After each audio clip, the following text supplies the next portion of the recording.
Hello नमस्कार मित्रों, मैं आपका मित्र आचार्य विनोद एक नई वीडियो को लेकर उपस्थित हुआ हूँ।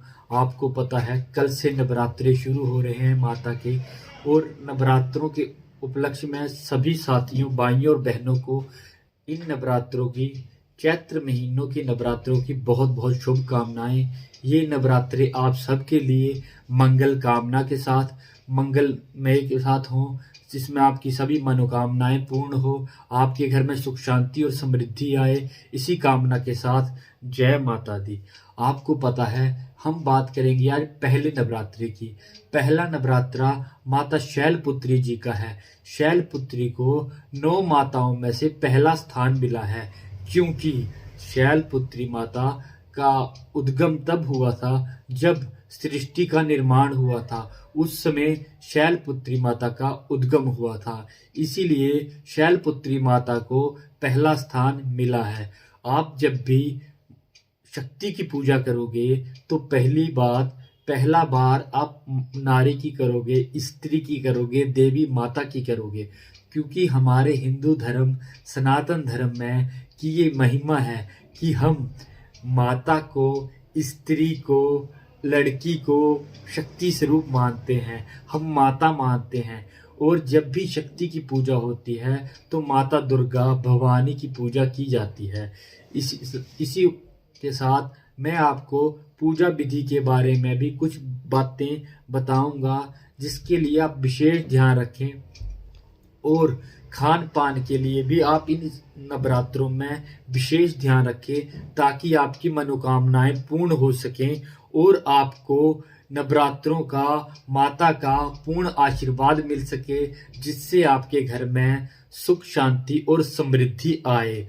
आप क्या कीजिए, अगर आप व्रत रख सकते हो तो सबसे अच्छा है, क्योंकि मनुष्य शरीर ऐसा है कि आपको हफ्ते में एक दिन खाना छोड़ना चाहिए, ताकि जो आपने खाना खाया है वो पूर्ण रूप से आपका शरीर में पच जाए, आपके शरीर को पूर्णतः जागृति दे। आपको पता है कि नवग्रह की पूजा की जाती है, और ये चैत्र महीने के नवरात्रे हमें जो बरसात का मौसम होता है, ठंड का मौसम होता है, उसे खत्म होने के बाद गर्मियां शुरू होते ही आते हैं। इस मौसम में बहुत सी एनर्जी, बहुत सी शक्तियां जो होती हैं, एनर्जी हमारे शरीर में पड़ती है। इसीलिए आप चैत्र महीने के नवरात्रों में अगर व्रत कर सकते हो तो व्रत कीजिए। अगर नहीं कर सकते हो तो आप सात्विक भोजन खाइए। उस भोजन में लहसुन प्याज आप नहीं खाइए, क्योंकि आप लहसुन प्याज खाएंगे वो सात्विक खाना नहीं होता है। आप ऐसा खाना खाइए जो आपके शरीर के लिए अच्छा है। आप जौ से बनी हुई रोटी खा सकते हैं, जौ का सेवन कर सकते हैं। और अब हम बात करेंगे कलश की। जब भी आप पूजा करोगे, अब कभी भी घर पे कोई पूजा पाठ करते हैं या कोई हवन करते हैं तो उसमें कलश रखा जाता है। कलश क्यों रखा जाता है आपको पता होना चाहिए।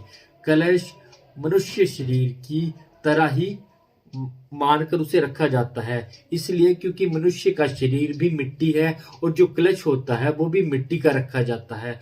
और उसमें जो पानी होता है वो पानी पॉजिटिव एनर्जी को अपनी तरफ खींचता है। जो आसमानी तिरंगे हैं उसको अपनी तरफ रिफ्लेक्ट करता है। आप कलश रखें पानी का, और उसमें एक सिक्का भी जरूर डालें, और थोड़े से जौ डालें उसमें, ताकि 9 दिन में जब अब वो कलश पूरा भर जाएगा। और अगर आपके पास माता रानी की मूर्ति है या फोटो है, आप लगाएं। अगर आपके पास कोई फोटो नहीं है तो आप कलश के पास एक दीपक जरूर जलाएं, क्योंकि दीपक हम किसी भी घर पे अगर कोई भी कार्यक्रम करते हैं तो दीपक को सबसे शुभ माना गया है। दीपक को भगवान स्वरूप माना गया है। हिंदू धर्म में आपको ग्रंथों में भी ये बात मिलेगी, क्योंकि दीपक को बहुत ही अच्छा माना गया है। माता शैलपुत्री सबकी मनोकामनाएं पूर्ण करने वाली है। जिसका भी सूर्य कमजोर होता है, अगर वो माता शैलपुत्री की पूजा करता है तो उसके सूर्य को यह माता पूर्णतः ठीक कर देती है, क्योंकि शैलपुत्री माता को जगत की पालनहारी माता भी माना गया है। अगर जग में कोई कल्याणकारी है तो शैलपुत्री माता है। आप सभी भाइयों बहनों को मैं बताना चाहता हूँ कि आप माता शैलपुत्री जी का व्रत कीजिए, नहीं तो पूजा पाठ कीजिए। इन नवरात्रों की ये मान्यता है कि जिसके भी घर में दुख क्लेश दरिद्र होता है, इन नवरात्रों में माँ पूजा करने से, माता की आरती करने से वो सब कुछ दूर हो जाता है। इसी के साथ मैं अपनी वाणी को विराम देते हुए आप सभी से यही बोलना चाहता हूँ कि आप अपने माता पिता की सेवा कीजिए और आप पूर्णतः माता की पूजा कीजिए, आरती कीजिए। माँ शैलपुत्री आपके हर मनोकामना को पूर्ण करे, आपकी हर मुराद को पूरी करे।